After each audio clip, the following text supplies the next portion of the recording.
Now in its 10th year, this is Gabnet.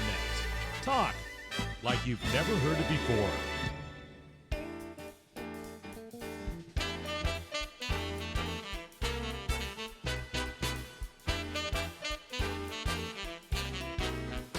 Hey,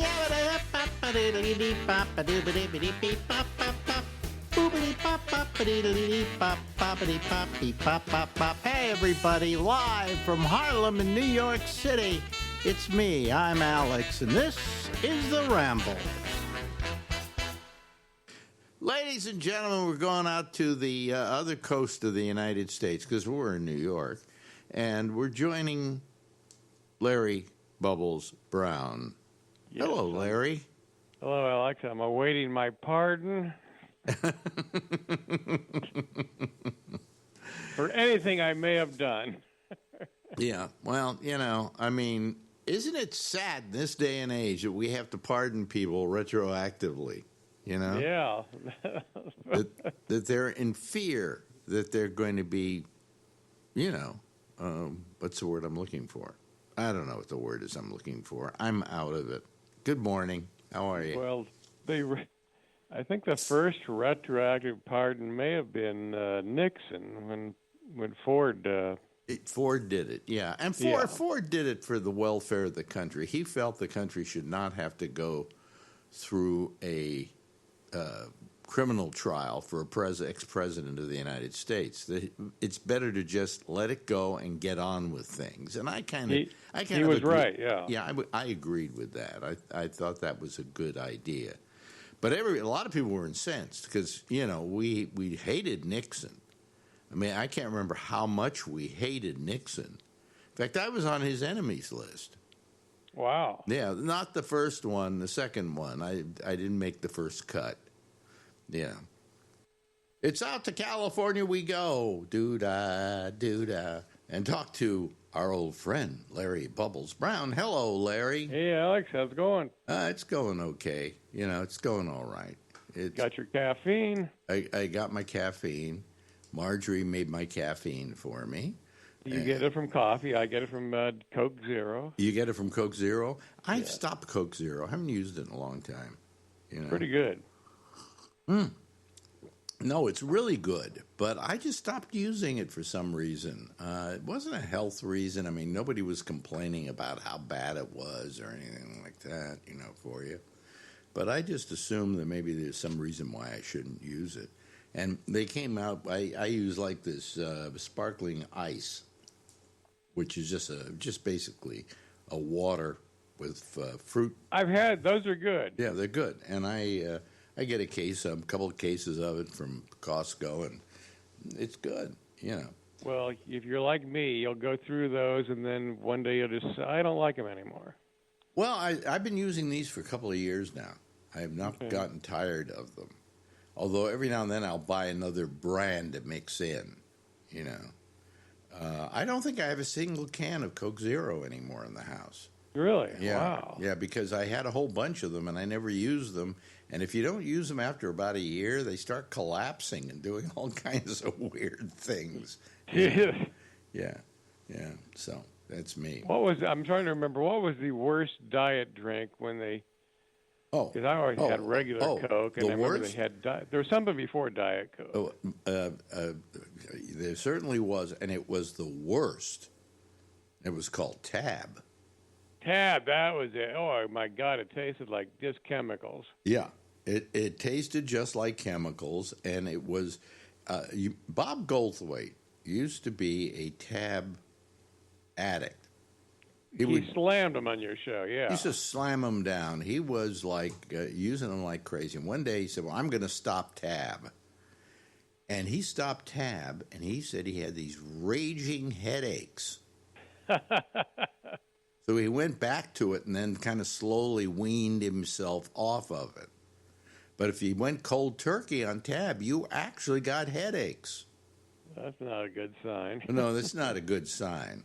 I'm sorry, folks, but if you're still using Tab, they don't make Tab anymore. They make it, but it's kind of like an energy drink or something like that. Tab. Oh, it was terrible. Then Coke, Diet Coke came out, and it was so much better tasting. I mean, it tasted a lot like Coke. And then they came out with Coke Zero, and I swear to you, you can drink regular Coca-Cola and you can drink Coke Zero, and you can't tell the difference. They're pretty close. Pretty close. So why not do the diet version? You know, because it's not causing any deleterious effects. You know. Am I wrong, or was Diet? I seem to remember Diet Coke was a sponsor of CBS had a special called Night of 100 Stars or something, and they all had Diet Coke. Well, I don't remember. That must have been the mid-'70s. I don't remember that. But then again, I'm getting to the point where I don't remember much anymore. You know, if I ever write my biography, I'm going to call you up and have to find out what dates certain things happened on. We can do that. Well, you know, I mean, we had that show back in San Francisco, and I remember a lot of it, but I had like a couple of people over at Sirius XM, and I said, well, it's very good to have you here, you know. I've always wanted to talk with you. And they went, well, I was on your show in San Francisco. Louis Black said that to me.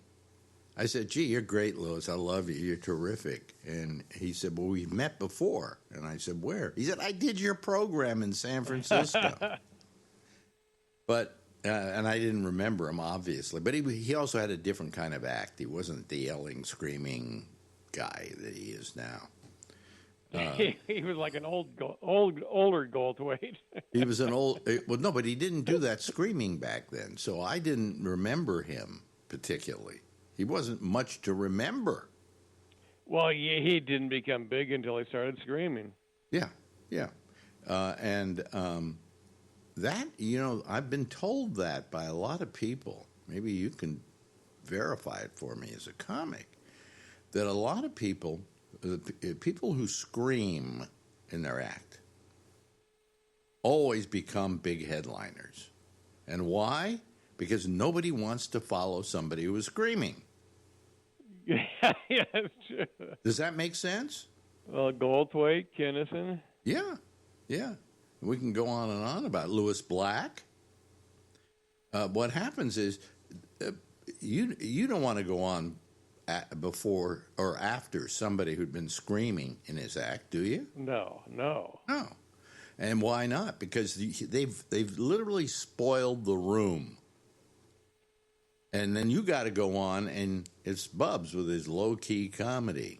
And it's like, we just got a shot of, you know, Red Bull here, and now we're getting a shot of Diet Coke. It totally changes the room. Yeah, so the reason they become successful is because nobody wants to follow them, so they always wind up being the headliner. So that's, am I wrong in that assertion? I think you're right. So people brought that up to me. They said, I don't want to follow. You also, what else don't you want to follow? Tell me a couple of things, but something you wouldn't follow. You don't want to follow a guitar act. Exactly. Anybody that plays an instrument in their act, you don't want to follow. Impossible. You know. I remember as an open micer when you just dreaded having to go on after Dr. Gonzo or Billy J. Right, exactly. How about trying to follow a prop act? Or a prop act. Yeah. Prop acts nobody wants to follow. In case people don't know what we're talking about with prop acts, these are guys like, who's a good example of a prop act? Carrot Top. Carrot Top. They come out with a whole bunch of things. It's like they load in a whole bunch of stuff, and they're using nothing but props in their comedy. And nobody wants to follow that. It's just too much, too rich. You know. Some of the great prop acts were, I remember Bruce Baum. Yes. He was a good prop act, though. He was a really good prop act, you know. And a good guy. Oh, great guy. Is he still alive? Yeah. Oh, what's he doing? He's still doing comedy. Really? Yeah. Boy, he was on TV a lot. He was doing very well. His career was kind of going good. But he was big, I think, before I started. He was on the Make Me Laugh a lot, and was pretty known from that. Yeah, but the thing is that when you compare him to Carrot Top, he was a much better prop comic. Much better. But anyway, so nobody wanted to follow a prop comic. So prop comics always got the headlining status. Now there's Larry Bubbles Brown. Your act is, I would say, very low key. Yes, and I don't think Seinfeld would not want to follow a prop act. Oh, exactly. But I'm saying that you are very low key. And so consequently, if you go in and you've got a guy who screams and yells and you've got somebody else, you don't say, I want a headline. Right? No. And that's why you never became basically a headliner, is because you were always a good act to come on before the yelling and the screaming. I was the perfect middle act. You were the perfect middle act. Yeah. In case people, again, don't know what we're talking about, in a comedy club, you had an opening act, you had a middle act, and then you had a headliner. It's a tired format that hasn't changed in 50 years. I thought that sucked. Yeah. I thought that sucked. I went against that theory when I was doing my shows. I would put the second best act I had on first. I would stick the worst act I had, and I don't think I ever hired people that were bad comics, but I would take the least effective comic in the bunch. I used to run 5 people in a show. I put them in the middle. And then on either side of the middle, I would put the headliner, and I would put a strong, secondary act.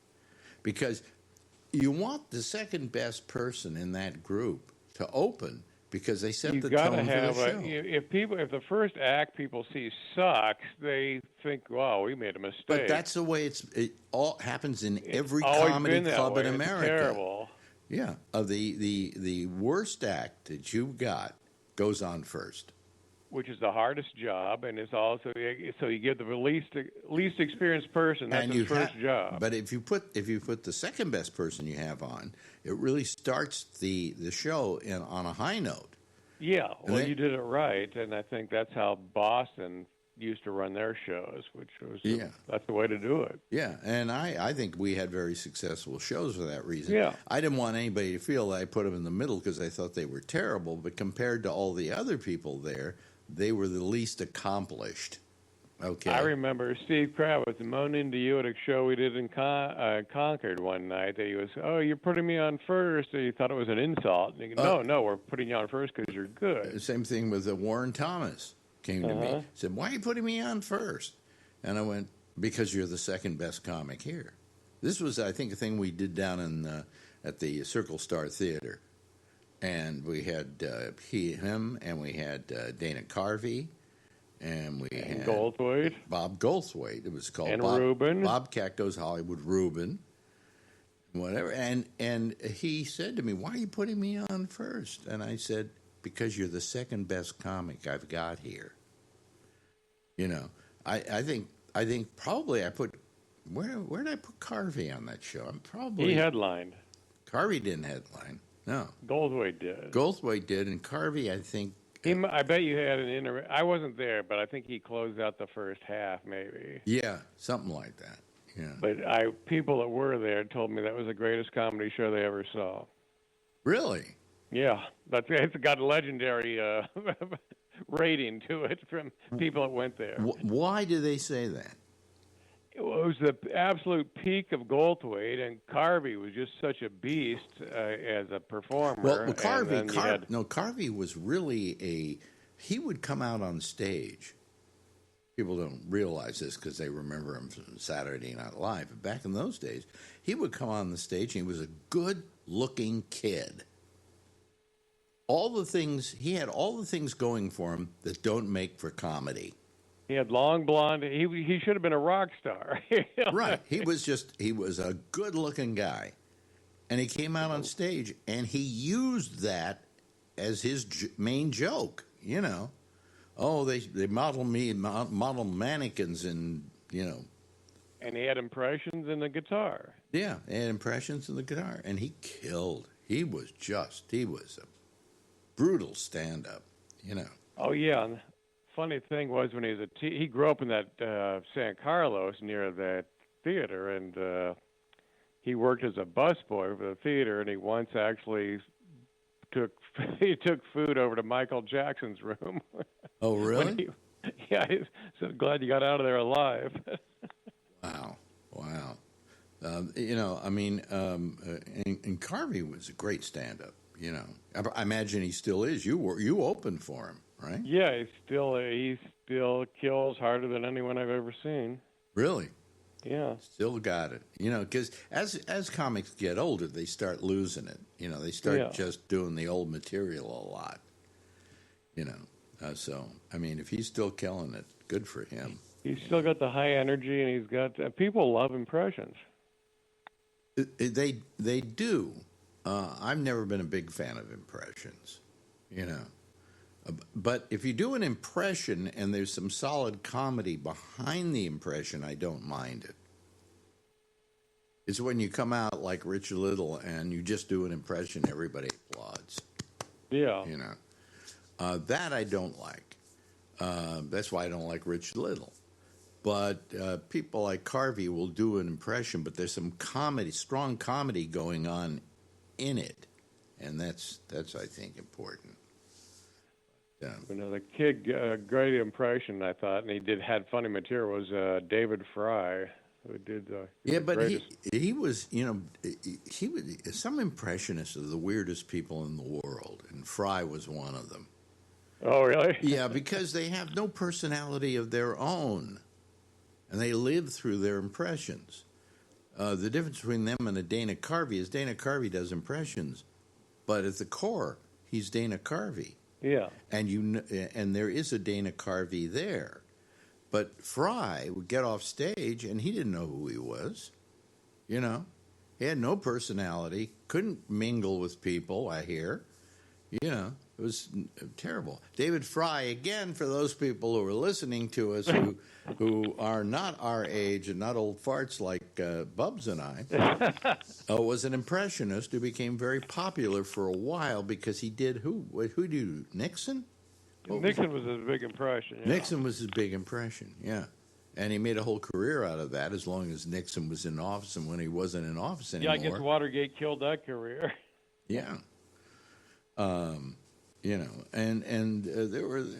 were a lot of people who did impressions. I had a friend who put out a record album that was nothing but impressions. And the album was the most successful comedy album of all time. What was it, Bubs? The First Family? Yep. Earl Dowd was my best friend. Wow. Yeah. And he at one point. And he was just, he put out this album called The First Family about the Kennedy family. That if I even play it today, it's funny. Von Meter. Yeah, but it was funny not because of the impressions, but the comedy was solid comedy. And it was just an incredibly successful album. And everybody tried to imitate it, but nobody succeeded. That thing sold, I don't know how many millions of copies, but It won the Grammy. Yeah. When only one album got a Grammy. Yep. What I guess there are no more comedy albums coming out, are there? Comics put out CDs, but they don't really. But the thing is, they do a show on Netflix. Yeah. And that's the way they're getting out there now, as opposed to comedy albums. People like George Carlin used to do a comedy album, and a lot of people did comedy albums. David Fry, we were talking about, did comedy albums, but they're all kind of gone. I had a real collection of them.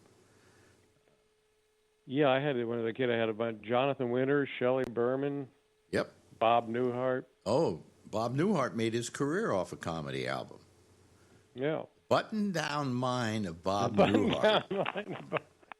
And for the people out there who are too young to get the button down reference, there was one time there were shirts that were button down collars. They had buttons on either side of the lapels. and that's what they came up with that. But that was the full name of the album. I remember it. I had it. I listened to it. I played it over and over again. I loved Bob Newhart.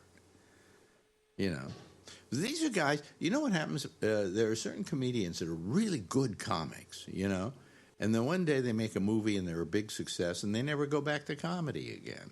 How about Steve Martin? He hasn't done stand-up in years, and yet he was perhaps one of the most successful stand-ups of all time. I don't think anyone was. He was like a rock star that one year he became. Yep. And I went to a concert he did out here in New York at the time. I think it was New York, in Long Island, and I went to see him. He filled a fucking stadium. Yeah. You know, now how do you do comedy to, say, 10,000 people? It's well, you've had to do it for 10,000 people. I had you on the Frost Amphitheater shows, didn't we? Yeah. We had 9,000 there. Was fun, but that's really, the comedy's not meant to be seen by a zillion people. Well, but that's what happened to Steve Martin. And Steve Martin, at one point in his career, and he was just at the top. I mean, he could fill stadiums, literally. And he said, I found that after you created your second set, okay, your second hour of comedy, that was the time you quit, because really you have nothing more in you except to repeat what you were doing. I think he's right, yeah. So he got out of doing stand-up comedy and went into the movies and was very successful. You know. Well, that's why you see so many comics. They try to do a new hour every year, and I think they turned out to be pretty mediocre for most of them. Well, each one gets weaker and weaker and weaker. Yeah. Because the first hour is always the best. Well, I always said why is the first hour always the best? I had a major theory, and I think I'm right. Well, I think you only have so much material in you. Well, the way I put it was, how many years did it take you to put together that hour? Yeah, a long time. Yeah, before you were a success. Now all of a sudden you're a success, and they want another hour out of you.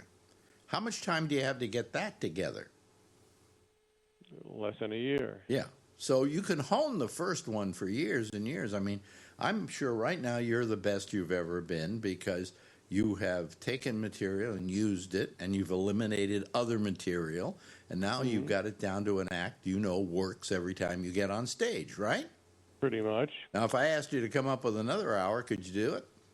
I don't think I could. Yeah, see? And that's the point. That's why comics are only good for their first hour. And even in the second hour, if they're good, it gets weaker. Absolutely. You know. But you had all your life to get that first act together, so. And that's why you should go see Bubbles Brown. He's using the same material he's been using for years. For 90 years. What's the oldest joke in your act that you still use? I think probably someone stole my identity. Now his life sucks. Yeah, right. You still use that to this day. Still do it, yeah. It still works, which amazes me. But well, it should work. It is maybe, I quote it on my show a lot, you know. So I'm assuming a lot of people haven't seen it, maybe. I don't know. No, I think that it's, Slayton used to say to me, gee, I got no new material. I got to go out there to this. People have seen me before. I said, don't worry. When they bring friends with them, they want to say, they want to hear, when they go to a concert, they really don't want to hear what the artist just put out on an album. No. They want to hear the hits. The hits. Okay? Right? And so what they do with a comic, they want the hits. When I first saw Bobby Slayton, I took friends back to see him over and over again. You got to see this guy, and I loved seeing it again. The one thing Bobby Slayton did that was brilliant for me is I would go to see his act somewhere, and I would only go about once a year, because I never wanted to see any comic more than once a year, mainly because I said by that time enough change was there.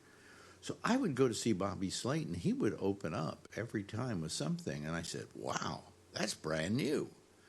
And he would kill with it. And he'd do another thing. And then eventually, as the act went on, I kept hearing all the old material. Mm-hmm. You know, he knew how to throw the audience off in the opening to make them think they're getting a whole new show. Yeah. I saw Leno do 2 hours at the Frost Amphitheater. Wow. That's amazing. And what he did, he structured his act interestingly. His first 15 minutes was all political, local, topical humor. Okay? So that was the top of his act. And that was always new because it was based on the news. And then the next hour and 45 minutes was the same material he'd done millions of times before. Right. But I sat there with Feldman watching him work, and Feldman went, "This is genius. This is amazing. I mean, this guy is doing the first 15 minutes of his act brand new, and then nothing but the old material." He says, "It's brilliant the way he structured his act." He was. He was a great comic. It was a great stand-up, but eventually he ran out of his first 2 hours, I guess, but he went up there for 2 hours. And I went, how do you do that? How do you keep people laughing for 2 hours? He was brilliant. He was brilliant in that way. Everybody wanted to watch Leno just to see how he worked. Anyway, we've run out of time again. Geez, time flies when we're having fun. Well, that actually was fun, yes. Yes. And there was something we wanted to get back to this time that we had talked about last time, and I can't remember now. So, I can't remember anything anymore. I'm an old man. Leave me alone. It'll come to our senile minds sometime. Yeah. Well, it gets rougher and rougher. It really does. But however, we all have this problem. You say, I'm going to go to the kitchen to go get this or that, and then when you get to the kitchen, you can't remember what you went there for. We all do that at any age. Bubbles, thank you. I appreciate it. We'll do it again next week. Yeah. Oh, happy 2025. Oh, you too. Bye. Now in its 10th year, this is GabNet. Talk like you've never heard it before. Well, thank you very much, Larry. By the way, if a lot of you thought you were hearing double, here's what happens. I screw up occasionally, and I screwed up this time, big time. I ran last week's interview with Bubs at the beginning. And I suddenly realized it, so I changed to the other one that I did, and that one was being played. And so you might have heard double. You say, hey, that thing just started, didn't it? Now it's starting again?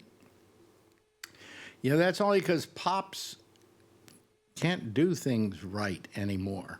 So let's leave it at that. Let me see here. Let's start admitting people here. Here we go. We got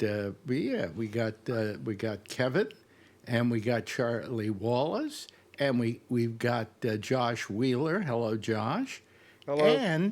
And we've got Mark Thorner. There he is, ladies and gentlemen, Mark Thorner.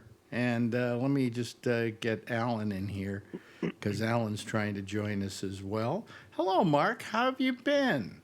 I've been good, Alex. Good to hear you. Good to see you. Good to see everyone around. Yeah. So how's everything down in Florida? The same. Do you like it down there? I never have really asked you that, have I? Yeah, more or less. Yeah.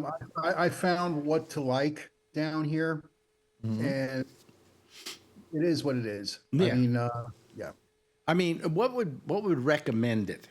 Okay. But wait a minute, I got to put people on here. I didn't. Yeah. I gotta put the. There we go. There you all go. Yeah. What is to recommend it? Let's not talk about the negatives. Well, the Everglades, Big Cypress, Mm-hmm. the beaches, the weather, Yeah. Yeah. and that's about it. That's about it. Okay. All right. By the way, here comes Ray. If he's entering the, and let me just put myself on here a second because I'm not trusting this right now. Sorry. Oh, there it is. Oh, there's Ray. Okay. Yeah, you're not on, Alex. It's only you showing on YouTube. No, Yeah. not now. Oh, a minute ago. Okay. I just realized I screwed up again. I screw up all the time okay. now. Yeah. Right. I have too many things to watch out for now, you know. So, anyway, how are you all, the rest of you? Good. Josh, been quite a week, huh, Josh? Yeah, there's been a lot going on this week. Yep.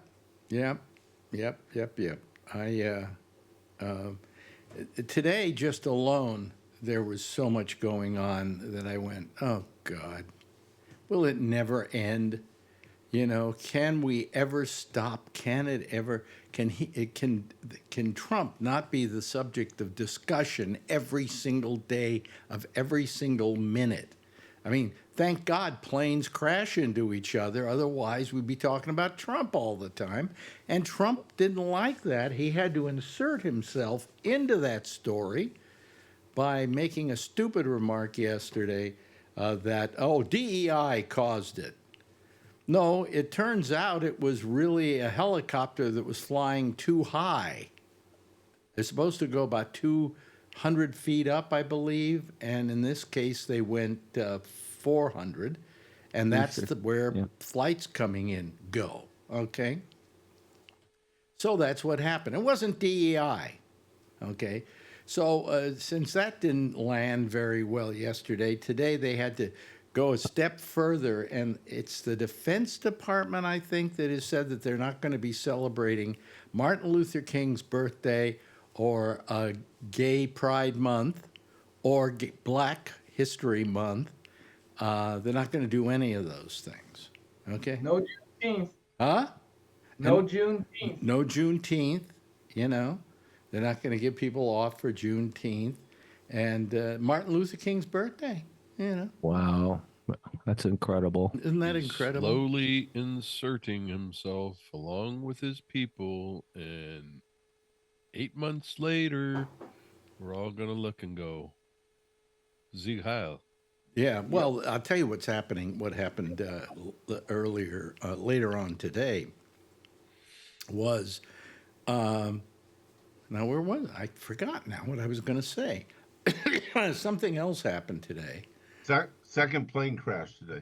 Yeah, it was another plane crash. There was another, Philadelphia. really? Well, there was Kash Patel and Tulsi Gabbard and Yeah, well, we went through those the other day. Okay. oh, Yeah, okay. Okay. Yeah, the plane crashed in Philadelphia today. Really? Oh, okay. A Learjet. Air ambulance. Damn from that Mexico. DEI, huh? Yeah.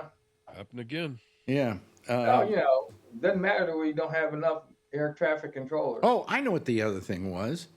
They're letting people go at the FBI who had anything to do with getting prosecutions against the January 6th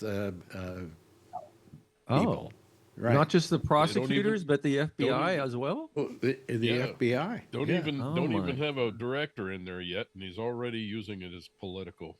Yeah. Wow. Yeah. Bullshit. Now, my question is, isn't there something they can do about this? I mean, like file a grievance? Well, that's what they said today is okay. Yeah, like California, I'm sure there's probably some law in there that says you got to have 30 days off, 30-day notice and all that other shit. California has all kinds of laws like that. Well, I You think can't that just if fire without cause. yeah, but if you But if you've he been says basically he's saying, okay, take me to court. Yeah, that's what he's doing. That's it. okay, so they'll take him to court and they'll win, and If they got the money to do it. either they'll well, you don't think they're going to be able to find good lawyers who are willing to handle this case? You know, Still got to pay him. huh? No, We're gonna not pay 'em. necessarily. You're going to have a lot of them doing it pro bono because they just hate what Trump is doing. I mean, the ACLU alone probably would handle this case.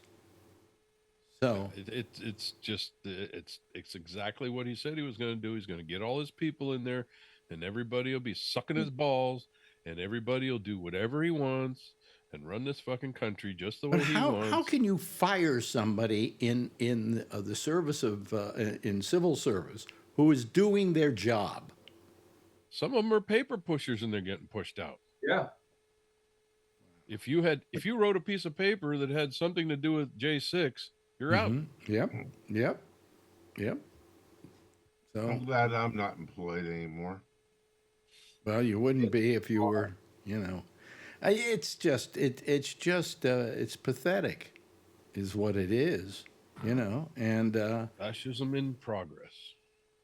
oh, Yeah, and didn't then two more JC 6 people get in trouble with the law again this week? I mean today. what was this? I think 2 more of the people that got pardoned for the January 6th crimes got in trouble with the police again today. They're doing more crimes. Oh, okay, good. You know, Once I a hope. criminal, always a criminal. Hmm? Once a criminal, always a criminal. Well, you know, I mean, you know, I'm not going to say that some of the people that got caught up and ensnared in this whole January 6th thing were as guilty as others. Okay. That's true. You know, somebody else may have broken the window and they simply went through it, you know, being welled up in the moment. But there were some that's people that good. were just bad dudes all the Breaking way window is around. minor vandalism. Federal Going offense. Through it. Yeah, is it's the a big federal I believe offense. it's federal. Yeah, yeah. Okay, well, lock them up. Lock them up. Lock them up. Yeah, well, you know, I don't understand it. I mean, I understand it. We got an asshole for a president, you know. It's beyond that. I'm wondering how fast it's going to be before the American public says, this isn't any good. You know, this is terrible. I mean, do you There's really still people in the American public that think it's good. really? It's being sold to them, I guess. I'm sure Mark sees a lot of that down there. Oh boy, do I. Really? Yes. Have you talked to any people in the last couple of days who agree with what's going on? Yep. Really? And you keep your mouth shut, right? You just don't want to get into it. I just want to live my life peacefully. Yep. Yeah. You Yeah. know, I'm done with arguing against stupid at this point in my life. You know, Ride it out. Hope Yeah. we survive. yeah, exactly. That's exactly. And I look at it this way, guys. We lived through the last time, and that was even more crazy. And I'm thinking, I'm not going to put anything out there that says it could get worse, because we know what happens when people put that out there into the wild. Well, It I gets- don't think this is I think the other last time wasn't as bad as this time. don't- Right. yeah, Well, because he's got he- 4 he- years he- experience he- and 4 years to prepare. And he has a hubris It's going. almost worse that he had that gap of 4 He years. has You a- should have just elected him and got him the fuck out. He has a hubris and an arrogance now that he didn't have before. He was kind of unsure of himself. This time he's just going, "Hey, I'm right. You know, you're wrong." How do you know it was DEI? Because I'm really smart. Common sense. Common sense. That was it. Yeah. Yeah. Where the fuck did he find that? Yeah. I'm a person who uses his common sense. Oh, really? Oh, you really? Yeah. You know, am I laughing hard or what? What do you think, Josh? Do you think these people being forced out at the FBI is going to hold? That's a tough one to say. I don't know. I mean, it'll probably, yes. I think so. You think it'll hold? Yeah. I think at most, if they're lucky and they go through some court battles, they might get a bit of a settlement for some money, but they won't get their job back. Maybe not until the next Democrat's in office. I mean, that's possible if, that's something they wanted to wait for and Yeah, it's 4 years. all that. But I don't see a court saying that the president doesn't have the power to fire people that work in the executive branch. I mean, it may have some. But that's not the executive branch, the Justice Uh, Department. The Justice Department isn't the executive branch. Yeah, it's part of the executive branch. Is it part of the executive branch? Yeah, all the federal agencies are part of the executive branch. The Justice Department is run by the Attorney General of the United States, But who is a cabinet appointee of the president. Don't these all come under civil service? Well, the lower tiers under your cabinet level secretaries and your political appointees that are not Senate confirmable do, but I just don't. I think a lot of people are just going to look the other way. Really? I agree Remember with when Bill Barr?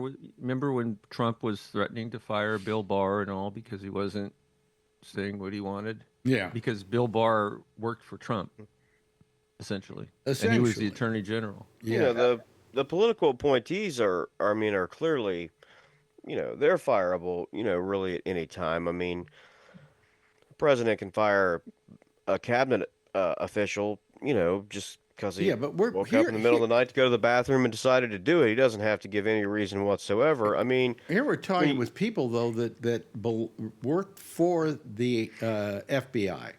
Okay, they were civil servants who maybe have been in that job for the last 20 years. You know, and they haven't done anything wrong. They've simply done their duty in trying to do what they did. And that's what they're now being persecuted for. Yeah, I mean, they do have,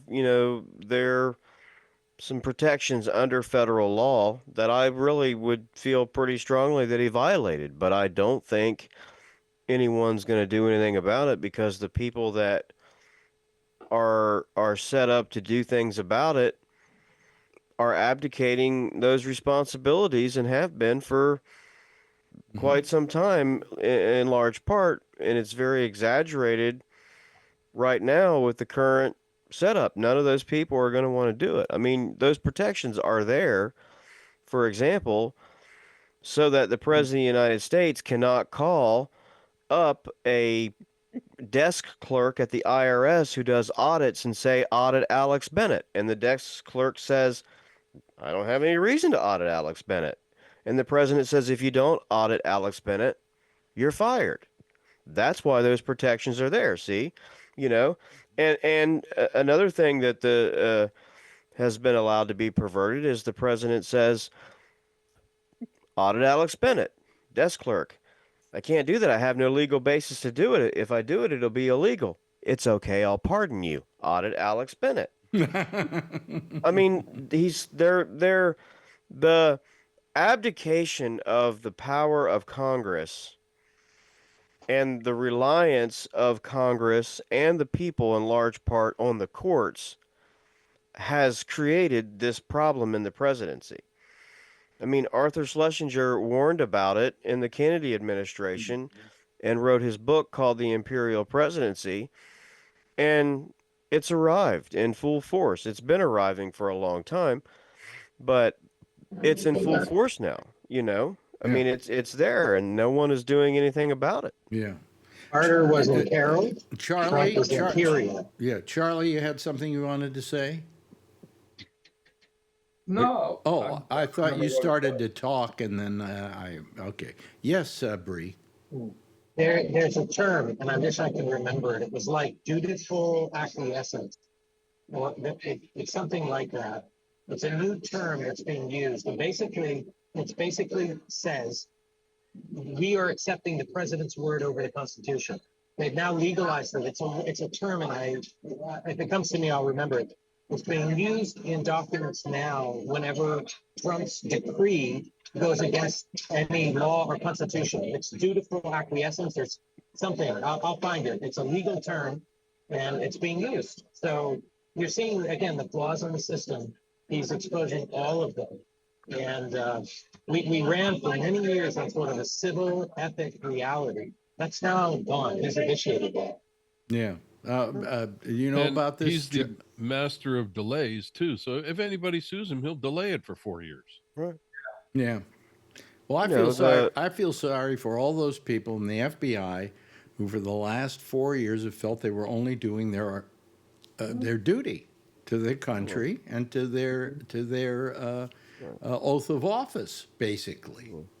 You know, Right. I mean, I'm sure there were a handful of agents who just came into work and, were told their next assignment was to, work on some of these investigations. It wasn't something they sought out. So, you know, yeah, I mean, it's wrong and it's unfortunate. I mean, actually, it's way worse than that, but I'm just saying the current setup of our Congress, I mean, the legislative branch it is so weak right now that it's incredible. And the judicial branch has become more powerful than the legislative branch through abdication.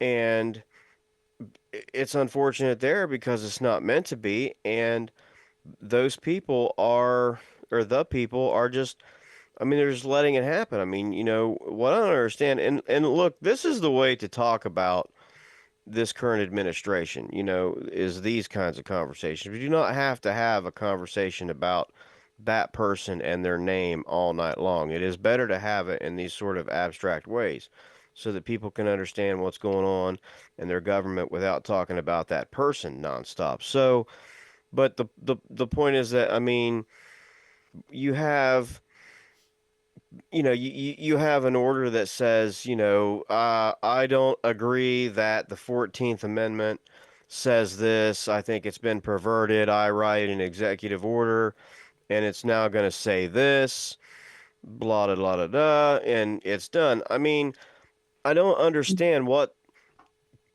party, or where Republicans think that a president of the United States has the power to modify an amendment to the Constitution via executive order. I mean, again, as I said last week, I mean, and how could a court let this happen? I mean, if this happens, then the next time a Democrat is elected, as I said, then I'm sorry, the Second Amendment has been perverted, and anyone in this country that wants to own a gun better get themselves in a state-sponsored militia, or you can't have one anymore. I mean, it just opens the door for endless possibilities of things like that happen. I mean, presidents can't do that. I mean, for goodness sakes, it wasn't that long ago, I don't know, 25 years ago, let's say during the Clinton administration, that our Congress had this nonstop debate about the line item veto, for fuck's sake, where people cried and moaned that the president of the United States should never have the power to have a line item veto, where Congress could pass a law or a budget and then the president could go through it line by line and veto only these particular lines or programs of the bill and not the whole thing, because my goodness, that's against the Constitution, because the legislative branch has the power of the purse, and when they pass an appropriations bill, the president either signs it or he vetoes it. He can't have a line item veto. I mean, so we've gone from that argument to all of a sudden you can modify a constitutional amendment via an executive order. I don't understand. well, here's something that bothers me, and that is the acquiescing of these various organizations to Trump without a fight. For instance, Meta. They were sued for $25 million by Donald Trump. They settled for $25 million. They just settled. They laid down and died and didn't defend themselves and didn't say, okay, take us to court. Let's do more of this, No. Every legal expert said that that Trump would not win that lawsuit. Okay, here's one that's, if you say they're not trying to intimidate the press, try this one on for size.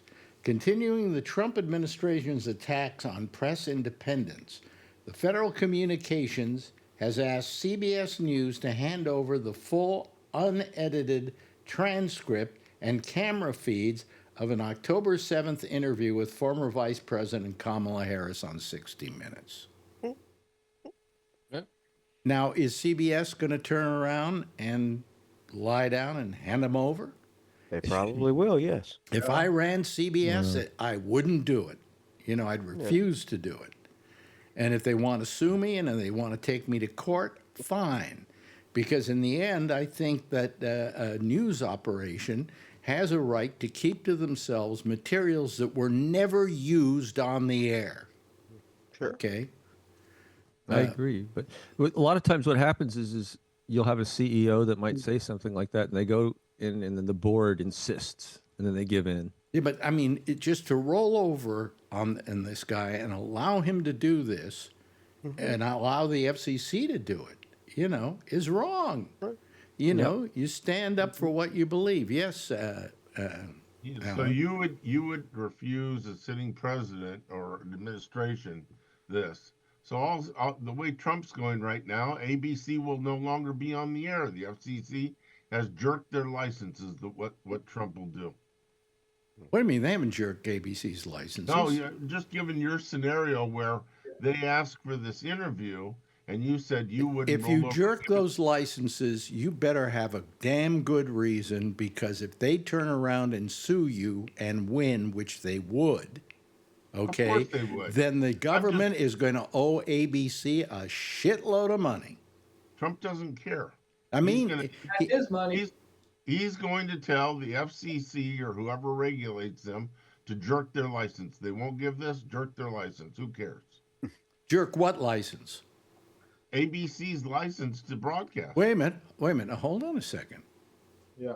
ABC isn't regulated by the FCC. Oh, who are they regulated by? I don't know. Nobody. Oh. Maybe something, one of the other areas of the business, the Trade Commission and so on. But the TV networks do not come under the FCC purview. However, they can go after their broadcast licenses of the individually owned and operated broadcast stations. That's why I don't see at this point why you would just deny it. Give it to them. Who cares? What do you mean give it to them? If you give it to them, you're giving up a right you have, and that is, this is material that was never broadcast, never made public, and now they want it. They can't have it. I agree with you, Alex. I'm just playing screw the you. devil's Commission, come after me, sue me. We'll go to court on this deal, and we'll be in court for years on this whole deal. Okay? Yeah. It's also disgusting because it's a way to destroy a political opponent. I mean, again, Kamala Harris. I knew a guy who was the manager of the stations that Howard Stern was on. And the FCC wanted to fine Stern something like $250,000 for some kind of terrible thing that had gone on. This guy, who was the general manager of the station and the head of Infinity Broadcasting, I'm trying to remember his name right now. I keep forgetting it. Jesus, my mind. Well, anyway, I like the guy. He stood up for Howard Stern, said, I'm not turning over $250,000. We got to go to court on this deal. Mel Carmison, I think. Mel Carmison. Yeah. He stood up to him, and he was just a small radio outfit, okay? But he stood up to them. You can stand up to the FCC. There are things available to you to do that, okay? He did it. But CBS, the big, mighty CBS, is too chicken to do anything about it. If they give in on this, I'm gonna, well, look at what happened with Meta. I mean, come on, $25 million for what? It's going to his. By the way, 21 million of it is going to his library. All 3 books? Wow, that's expensive. Yeah, I didn't know Where's Waldo cost that much. Right. Right. Yeah. Remember the lawsuit where over the voting machines and Fox News and how they settled that for $750 Well, they were million? dead wrong. What happened to the other company that was also They're still in court. them? They're still in court suing Fox. Yeah. Oh, okay. And it's for a lot more, I think. Yeah. I think it's for $2 billion, isn't it? Something like that. It's a lot of money. But I mean, yes, yes. I found the term that was used by a writer. It's called anticipatory obedience. That's what we're seeing from the business community, all communities, media. It's unlike anything he's ever seen in his life. Is that people, you don't need jackboot thugs knocking on people's doors. If the people inside those places are doing what you want them to do, just because they're scared, they don't want any trouble. So they're getting in line with what we've seen with the tech terrorists and the others. It's anticipatory obedience. Well, who knows? Knows what's or other late terms, pussing out. Who knows what's going to happen with the CBS deal, since CBS, the entire company, has been sold, and yes, Ray. No, I was just wondering who it was that said that. Who said what? Oh, what Bree just quoted. Who? Because I was just watching a video of Carl Sagan in the early 1980s. He said the same exact thing. Yeah. What? I just watched it earlier today. What did he say, though? What did he say? That basically, our society is getting run more and more by science and computers and stuff, and people are so ignorant that they're going to be susceptible to somebody like Trump coming in and taking over, because they're just the ignorance is so profound. Mm-hmm. That this is going to be a huge issue in the future. He was right. Yeah. And I found that people who watch TikTok, and like Nicholas Carr just wrote about this, I think, in the Atlantic. He said it's making us dumb, and he says it's rewired our brains. Jerry Turkle has written about being alone together. There's others have written how social media creating a lack of empathy among us. And it's all coming at the same time, as Trump is president. And he's breaking down sort of anything we thought that was our system. And we're realizing, I mean, look, a lot of things rely on us agreeing that it is so. If I give you $1, Alex, and you give me a pack of gum, we agree that that dollar has value, right? But it does. The pack of gum is more valuable than a piece of paper, but we agree that paper has value. I mean, and I don't want to get into the currency, but this is the whole system. If we don't agree on it, and if the things we thought were there, that Trump says are not really there, it creates a really, I mean. But you see, what we're seeing happening here is a complete violation of just the human rights of American people that we get as a result of the Constitution. I mean, how is it constitutional to go after the press and tell them you want documents that were never broadcast? How do you do that? And if you fight it, you'll probably win, because constitutionally it can't stand. Yeah, am I right? Am I right, Josh? Ray, I found it, Ray. The guy's name is Timothy Snyder. The book is called On Tyranny: 20 Lessons from the 20th Century. Okay. All right. Josh, what do you think? I mean, how does this stand with the Constitution?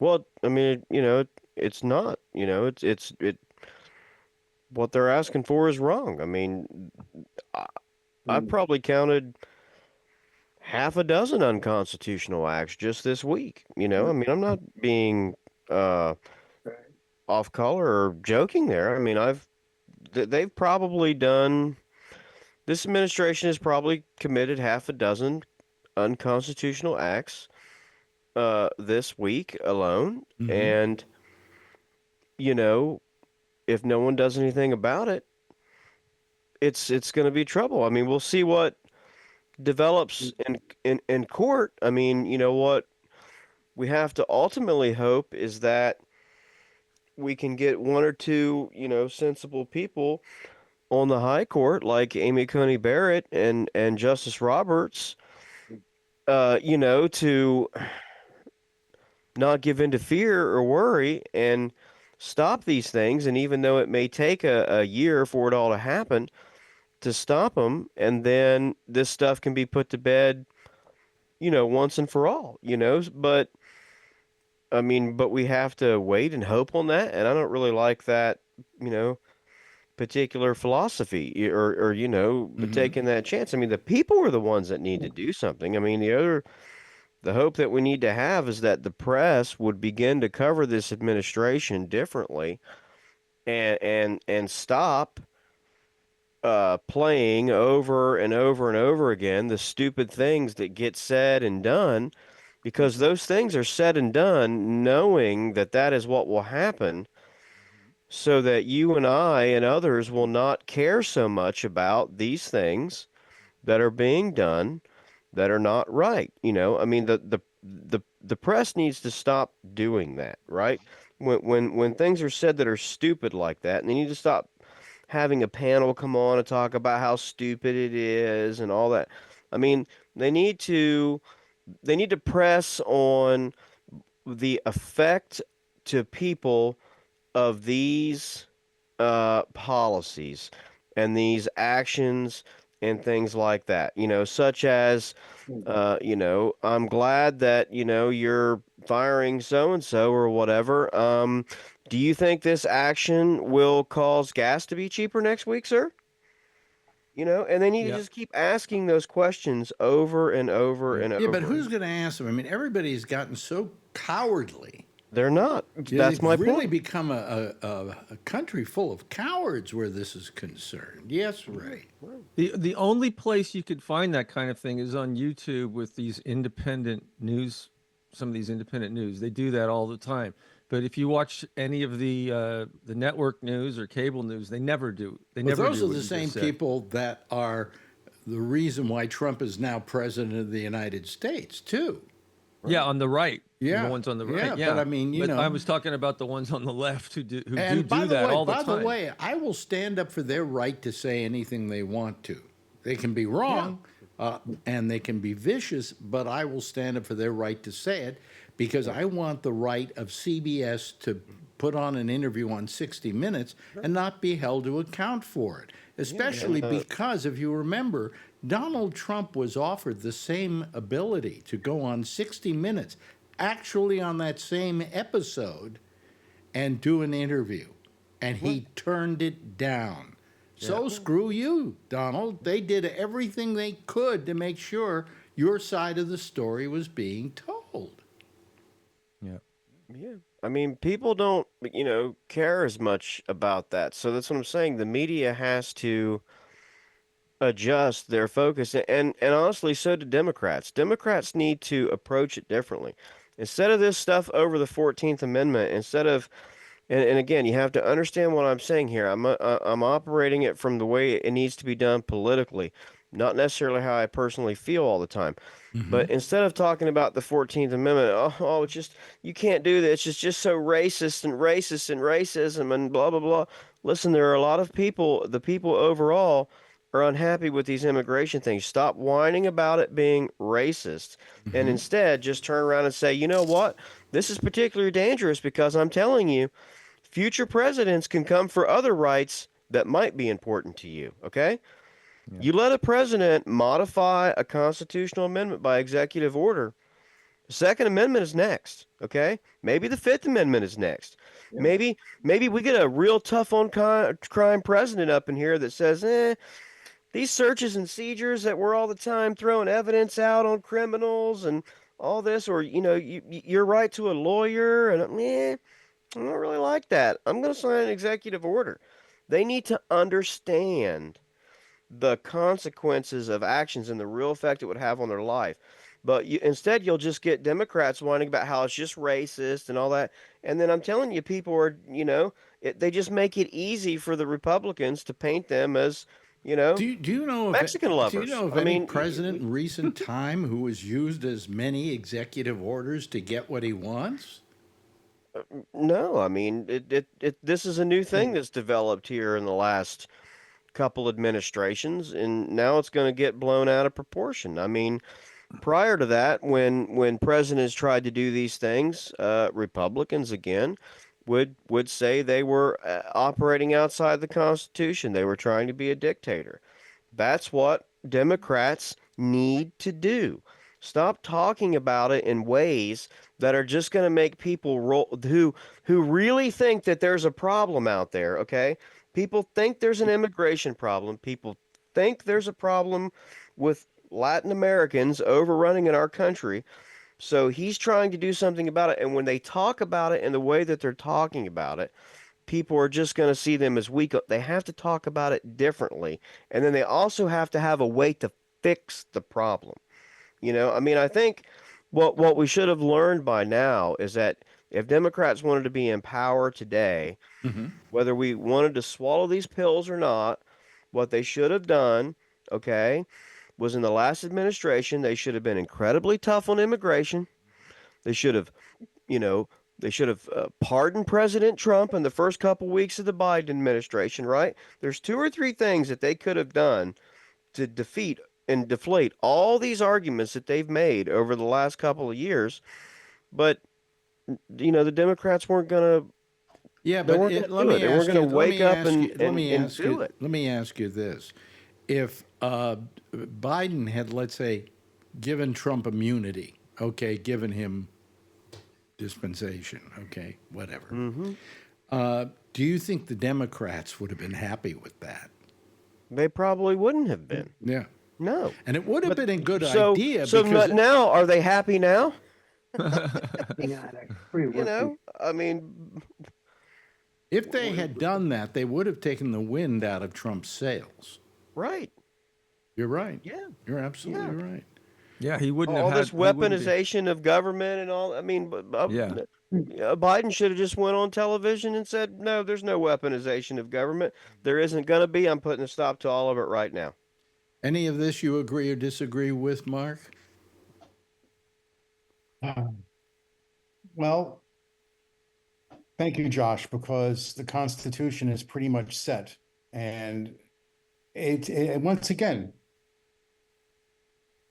it's like, who's going to step up and go, no, you can't do this. Right now, and I'm wondering, personally, I would like to see a cheeseburger take him out, but Yeah. Yeah. Well, all I think of is that when they wrote the Constitution, I think the very thing they wrote the Constitution to prevent from happening is what's going on right now. They wanted to prevent an imperial presidency. Right.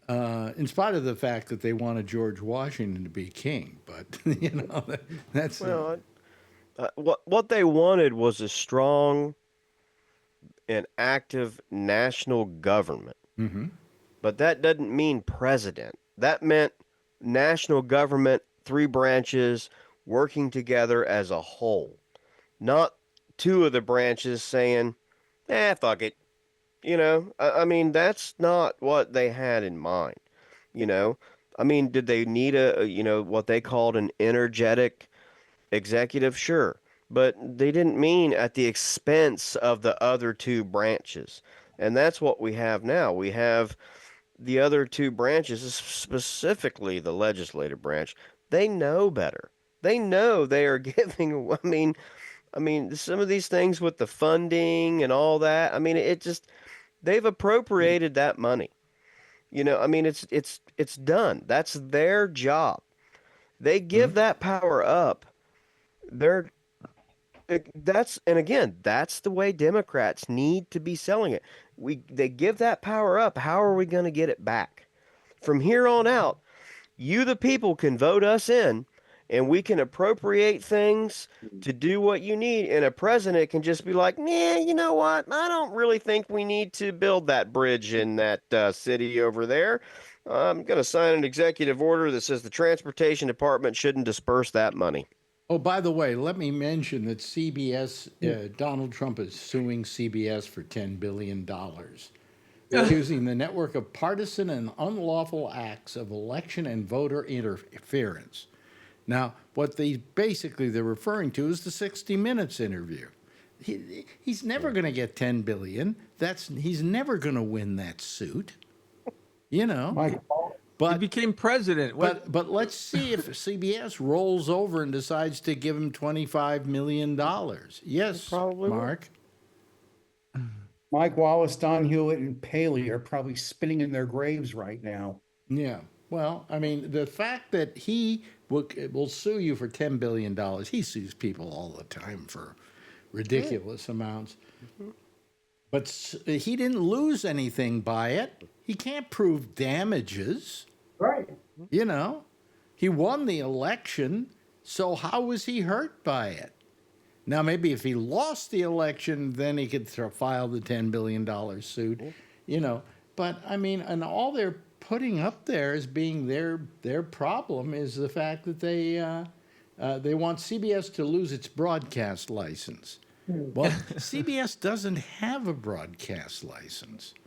They don't go in there every 3 years and reapply for a broadcast license. Their stations have broadcast licenses.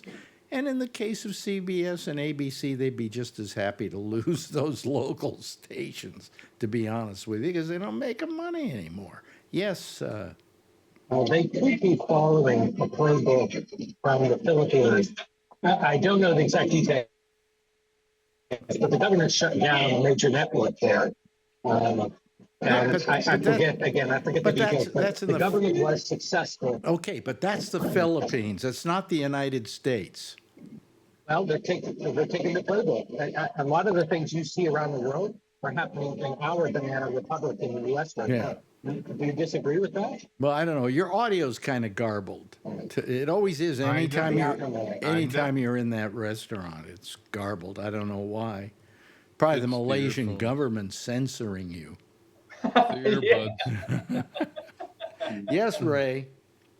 Yeah, I saw Amy Klobuchar interviewed by an independent journalist today on YouTube, and she was assuring this interviewer that Congress is preparing to assault all of Trump's shenanigans over the last week. I mean, in a way that Josh was describing. I mean, we'll see if that actually happens. But you know, as the speaker said yesterday, that they're going to do nothing but fight. But that's basically what she was saying. As long as these people keep caving into him, he's going to be emboldened by that, and he shouldn't be allowed to win any of these things without a fight. Right. You know. Well, but what they have to understand, and the Democratic National Committee is electing a new leader in a week or two, and I watched on C-SPAN the little get-together that they had for the 7 or 8 that are vying for it. There's only really about 1 or 2 of them that are legitimate. The other ones are crackheads that shouldn't be allowed anywhere near the building, let alone to run the place. So we'll see what they come up with. But again, what they have to do is they have to get the people, okay? The people are the ones that have to apply the pressure. It can't be the Democrats. They have to start doing things slowly that make people be like, you know, that they took down the portrait of General Milley at the Pentagon. I mean, did that make my gas cheaper? I mean, right. Well, so that's far, what they have to get people to start thinking. I mean, and it's not, they can't do it in a week. Well, okay. In his first week, he was going to bring down the price of groceries. Right, but instead of bringing them down, they brought down the portraits of Mark Esper and Mark Milley at the Pentagon. Yeah, right. That's what Democrats should be saying. And he was going to end the war. I'm on Meet the Press this weekend. I'm a senator from Virginia, and I'm here to tell you that Donald Trump told you he was going to bring down the prices of your groceries and your gas, and in the first week of administration, instead of bringing down the price of your groceries and your gas, he brought down the portraits of retired General Mark Milley and retired Secretary of Defense Mark Esper. But you know what he's also said? He said, I really can't do anything about the groceries. Well, you didn't say that when you were running for office. Correct. And keep reminding the people of that. Keep reminding the people that he brings down people's portraits and he brings down people's careers, but not the price of your groceries or your gas or your electric or anything else. You know, that's what they have to do. Well, the other thing is, but when they do it, they I'm just saying that they're not going to do themselves any favors if they just, you know, don't everything that he does about immigration is because he's a racist. I'm just telling you that's not going to get you anywhere, because there are a fucking shit ton of people in this country that think there are way too many people who weren't born here living here. And whether you like that or not, I'm just telling you that's how they You feel. shouldn't have to be born here to live here. I don't disagree, but I'm telling you there is a fuck ton of people who don't agree with that. Well, And then they can you're go. gonna have to then work with they them, is can what go I'm saying. fuck themselves. You know, Well- because there is a constitution. There is a spirit that this nation has in being able to get people from other countries to find a place here instead of in some country that's oppressing them. I agree. And you know, But, it's you time know, I'm we just did saying something. Look that at how many plane loads have already left. Yeah. It's not working. Yeah. Right. Yep. You know, And I don't disagree. I'm just saying that they have to watch how they go about it, right? You know, because the first bill that Congress passes is a law that says, you know, if you're caught here in this country illegally committing a crime, we're going to send you out of here, all right? And a lot of Democrats voted against it. how gung ho is ICE? Because it doesn't seem to be any of them saying, "Hey, this is all wrong. We shouldn't be doing this." They just no, seem to be they're doing right it. behind him. They've been doing yeah, it. They celebrated today or yesterday. It was yesterday. I think it was today. They celebrated today of 0 getaways. This is what ICE was developed for, to go after all the illegals. And Yeah. then now they've got their day in the They sun. got carte blanche. But right it's now. almost Yeah. like they're relishing doing this. Absolutely. Why not? Sure. They are. Sure. That's their job. Well, it's That's like what the they were hired to prisons. do. And they know It's if like they the happen to prison drop a industrials. couple of them fuckers into the river on the way over, nothing gonna happen to them. Oops, they fell out. If anything is profitable, it will grow. So the prisons grow, you know, and we have so many examples of this in our systems. If it's profitable, then, you know, more of it will happen. Oh, and by the way, it's midnight now, right? Okay, it's almost midnight. At midnight, we now have tariffs on everything coming in from Canada Price is gonna go up. and everything coming in from Mexico. Mexico. 25% tariff. Here's the part I don't get. Isn't China the evil empire that he keeps talking about? Yep. He keeps threatening Why them, but he won't why do is it their tariff is only 10%? I guess Yeah. because all our iPhones come from there, right? And because what's his name from Apple was there kissing his ass at the inauguration.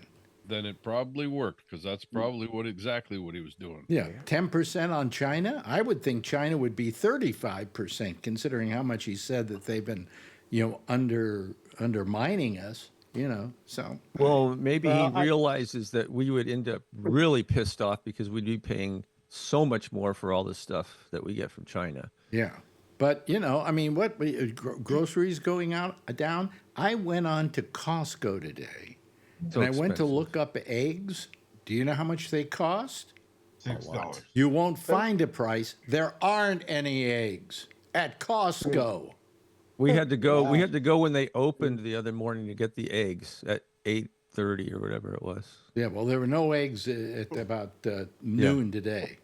Yeah. Yeah. So what's he doing about that? I thought he was going to. Nothing. Ukraine should be taken care of by now, shouldn't it? According Day to him? one, first day. You gotta make a deal. Right. That's Yeah. what I'm saying. There are openings there for Democrats to present a message and to work their way into this stuff, but I don't have a lot of faith in them because they're not very intelligent. I'm just, again, and if someone has reasons, give them to me. But I'm just saying, like I said, the first bill that Congress really worked on hard, was a law that basically mandates the fact that if you're an illegal immigrant and you're caught here for, like theft, burglary, assaulting a police officer, or crimes that have bodily harm like assault and things like that, and you're an illegal, the new law requires local law enforcement to turn you over for federal detention so that you can be deported. But And hasn't that always been the way that if you No, were here, it hasn't always been the if way. you I were mean, here, and that's what I'm no, saying, but that- if you were here illegally, and you committed a crime, you were out the door. They were in fact, they say under Biden that he actually exported people, more people than Trump did Yeah, during they his time in did. They were office. right. You know, But I mean, regardless of what the statistics were, I'm just saying if you're a Democrat and you're in this position, why do you vote against that? I mean, I'm not against the rule that says that. I mean, I don't know that anybody, I don't really know anybody who even is, other than fucking Democratic lawmakers in Congress. I don't That's the problem. They're disconnected with the reality of the United States of America. I don't give a crap about foreign people here, except that the reason this country, one of the tenets of this country was, this is a place you come to if you want to have a better life. Sure. And so we should be inviting everyone to come who wants to be here. We still got enough room, don't we? How many millions of migrants came over the border? We don't have room for them? No, I'm not against it. Yeah. But I'm saying if you're a Democratic lawmaker and a bill comes to the floor that says if you're here and you're here illegally, okay, you don't have a visa, you didn't come across with your passport, get it stamped and all that, and the police arrest you because you beat someone up on the street, and the law now says that the local law enforcement has to take you and hand you over to ICE immediately, and that law is in front of you, and it comes up for you to vote yay or nay, and you're a Democratic lawmaker, why would you vote nay? What is if someone on the panel has reasons why Democrats should be opposing that bill, I'm all for hearing it. I'm just saying that a lot of them did, and I don't see how that is their path back to power. Yeah. Because I haven't met anybody yet that if you put that in front of them says, "Oh, I would that's a bad idea. I wouldn't vote for that." The only people in America that I've actually heard say, "I'm not for that," are fucking Democratic lawmakers in Washington D.C. Which is my point. They're disconnected from the people. Hey, Bree, turn off your mic, please, if you're going to be doing business with somebody. Yeah. I mean, that's all I'm saying is that they're just, regardless of how I feel about it or you, those lawmakers are disconnected from the people. Well, in the minute and a half we have before we go to our theme here, and by the way, there's no Amy tonight. She's not feeling well. Let me just ask each and every one of you, Ray, is there anything we can do right now? Or do we just wait for our turn in about 2 years? I think, like Josh says, it has to come from the people. And so I don't think social media is really the answer. I think writing your congressman, calling. I think maybe resistance is another. Protest, resistance, as long as it doesn't get violent. I don't mind if it gets violent. No, that's not gonna work. It gets used against the whole message gets lost. It worked for Trump on January 6th. Okay, how did that turn out for us? If you don't believe in violence, this is a country that lives on violence. We have enough violence. Well, it didn't work in the Black Lives Matter thing. I mean, it didn't. It didn't. If there weren't Black Panthers, what are you resisting? No, I'm talking about the recent one. No, but I'm talking about the Black Panthers, for instance, which were considered a violent group. They scared the crap out of white people, so they made changes. I know, you're right. They did. So if but you they don't scared think them more that than violence, they actually did it. that violence doesn't change things in this country, you're wrong. It's the only. It's the only currency people like Trump understand. I was just saying because I don't like it. Yeah. But okay. Let me just ask. Let me see here. Mark, any thoughts? Last thoughts? To quote one of my favorite movies, "Fight like apes." Right on. How about you, Charlie? Anything? Just think you got to keep pointing out that the shoe could be on the other foot when Democrats are in power. You don't want Trump doing anything that's going to give more power to Democrats when they get in power. Yeah. Okay. Josh, how about you? Anything? No, I said quite a lot. Okay. How about you, Alan? Quickly. Yeah, I agree with Mark. Okay. Fight like an ape. Fight like an ape, exactly. Kevin, any last words here on this? Nah, go for it. Okay, how about you, Jeffrey? I think we gotta get our people who know who our congressmen are, what their name is, and tell them. And You gotta show me every day what you do. Finally, Bree, any last words? Just wait 4 years. Just wait. See for if we 4 still have a years. country left. Okay, everybody, that's it for tonight. Give a big wave goodbye, and I will give a big wave goodbye at you. There they go, ladies and gentlemen. That's our citizen panel, and we'll have another one next week. There's no Amy next because she is not feeling well tonight. But anyway, I will see you again on Monday. We'll be here for our big Monday show, our pop-up show, and that will be at 4 o'clock, and that will be on Facebook. And then we will be right back here, same time, same station, next Wednesday. And in the meantime, if you see her, as always, tell her I love her, okay? Good night, everybody.